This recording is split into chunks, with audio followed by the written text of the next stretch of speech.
আমরা যারা শাড়ি পরতে ভালোবাসি তারা আসাম সিল্ক খুবই ভালোবাসি। আসাম সিল্ক মূলত 3 ধরনের পাওয়া যায়।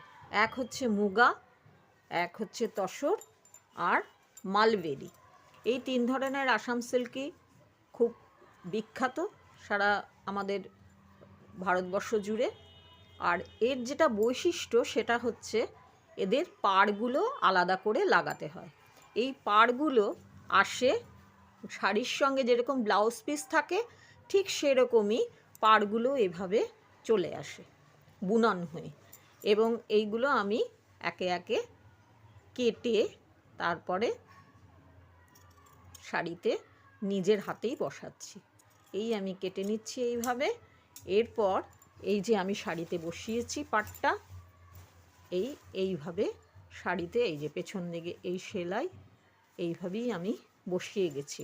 এবং এই এক একটা পাড় হয়ে যাওয়ার পর এরকম কিন্তু জোড়া পড়বে। এটাই এদের বিশেষত্ব। আসাম সিল্কের এটাই এখন মানে এটা হচ্ছে মেন বিশেষত্ব যে এইভাবে জোড়াটা পড়বে। জোড়াটা পড়ার পর আবার পাটটাকে পুরো লাগিয়ে দিতে হবে ওপরে এবং নিচে।